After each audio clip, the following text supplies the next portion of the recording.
और चलिए अब आपको बता देते हैं कि रूस यूक्रेन युद्ध में अब तक क्या क्या हुआ है, किस तरीके से इसकी शुरुआत हुई और अब क्या चल रहा है वहां पर। सबसे पहले शुरुआत की बात अगर की जाए, कब ये जंग शुरू हुई? 24 फरवरी 2022 वो दिन था जब दोनों देशों के बीच ये जंग शुरू हुई। 3 लाख से ज्यादा लोगों की अब तक मौत इस जंग में हो चुकी है। यूक्रेन का दावा है कि 71,000 रूसी सैनिक मारे गए हैं, तो दूसरी तरफ यूक्रेन ये दावा कर रहा है कि उसने भी कई जो सैनिक है उन्हें मार गिराया है। वहीं रूस ने यह दावा किया है कि 1 लाख यूक्रेनी सैनिक मारे गए हैं। और यूक्रेन को आर्थिक नुकसान कितना हुआ है ये भी आपको बता दें, 150 अरब डॉलर बताए जा रहे हैं कि जो अब तक आर्थिक नुकसान यूक्रेन को हो चुका है। रूस को कितना आर्थिक नुकसान हुआ है? 322 अरब डॉलर का अब तक रूस को आर्थिक नुकसान हो चुका है। अब युद्ध पर रूस ने कितना खर्च किया है ये भी देख लीजिए। 103 अरब डॉलर अब तक जो है रूस युद्ध पर खर्च कर चुका है। 2023 का ये पूरा अपडेट था। युद्ध पर यूक्रेन का खर्च कितना हुआ है ये भी आपको बताएं। 65 अरब डॉलर यूक्रेन अब तक खर्च कर चुका है 2023 में। तो ये पूरा वो आंकड़ा है, किस तरीके से इसकी शुरुआत हुई है और अब किस तरीके से चल रहा है। और अब सबकी नजर इस मुलाकात पर है जब प्रधानमंत्री नरेंद्र मोदी ज़ेलेंस्की से मुलाकात करने वाले हैं। अब पीएम मोदी के यूक्रेन दौरे पर देखिए पूरी दुनिया की नजर है। यूक्रेन से लेकर पूरे यूरोप में मीडिया की खास कवरेज शुरू हो गई है। अमेरिका और रूस में भी दौरे की चर्चा हो रही है। पीएम मोदी के दौरे से शांति की उम्मीद है, अमेरिकी मीडिया का ये कहना है। तो पूरी दुनिया की नजर इस मुलाकात पर बनी हुई है और यूरोप की मीडिया में इस पूरी मुलाकात को लेकर, प्रधानमंत्री के दौरे को लेकर खास कवरेज चल रही है।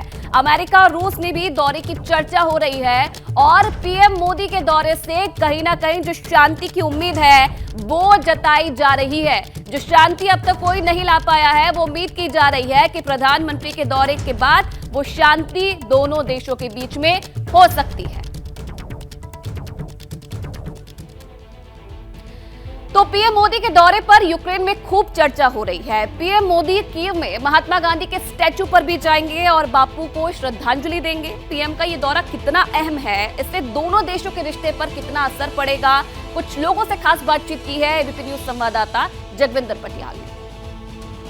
कीव में क्या तैयारी चल रही है? प्रधानमंत्री नरेंद्र मोदी यहाँ पहुंचेंगे, कहां जाएंगे, क्या बातचीत होगी, इसको लेकर हमारे देश की नहीं बल्कि दुनिया की नजर बनी हुई है कि क्या शांति का रास्ता निकलेगा या फिर एक बार फिर बैलेंसिंग एक्ट तक बात खत्म हो जाएगी। क्योंकि प्रधानमंत्री नरेंद्र मोदी पिछले महीने रूस की यात्रा पर गए थे और उसके बाद पश्चिमी देशों ने जिस तरह का माहौल बनाया, उसे देखते हुए भारत की एक ऐसी पहल मानी जा रही है जिसमें एक बैलेंसिंग एक्ट की भूमिका भी हो सकती है।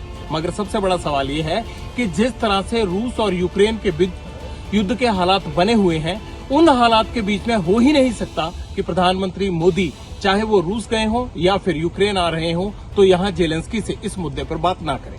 लेकिन भारतीय समुदाय के लोग क्या सोचते हैं इस बारे में, वो हमारे साथ यहाँ मौजूद है। स्टीव, आप कब से यहाँ रह रहे हैं और आपको क्या लगता है कि तकरीबन 42 साल बाद भारत के प्रधानमंत्री का दौरा यहाँ हो रहा है, क्या उम्मीदें हैं आपको? और जिस तरह के माहौल में पिछले 2 साल से आप रह रहे हैं, आपको लगता है कि कोई शांति का रास्ता निकलेगा या ये सिर्फ एक मुलाकात और बैलेंसिंग एक्ट बनकर रह जाएगी? जी, मैं यहाँ 20 साल से रह रहा हूँ और मैं टेक्सटाइल बिजनेस में हूँ। मेरे हिसाब से ये विज़िट जो है महत्वपूर्ण विज़िट, बिकॉज 905 या 6 दिन की वॉर के बाद आई थिंक हर वॉर का जो सॉल्यूशन है वो एक संधि पे ही होता है और ये टाइम आ चुका है ताकि दोनों देश का जो कॉन्फ्लिक्ट है वो ख़त्म किया जाए और प्रधानमंत्री जी एक बहुत ही अहम सोर्स बनेंगे इसमें। आगे साहब, रशिया जाना पहले प्रधानमंत्री मोदी का, फिर यूक्रेन आना, आप लोगों ने एक चिट्ठी भी आपके समुदाय की तरफ से लिखी गई है, उस पर साइन किए गए हैं सैकड़ों की तादाद में और आपने कहा है कि भारत हमेशा शांति का प्रतीक बनता रहा है, तो आप शांति के रास्ते का हल निकालिए। क्यों लगता है ऐसे आपको कि भारत को ये मौका मिलेगा और क्या पश्चिमी देश ये चाहेंगे कि भारत इस काम को, इस ब्रिज को कंप्लीट करने में सफल रहे? हमारे लिए तो मोदी जी का आना एक युग पुरुष का आने के बराबर है, पोलैंड में हो या यूक्रेन में हो।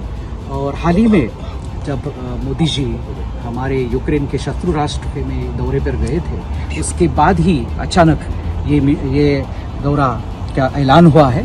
तो इसके पीछे जरूर कोई कारण है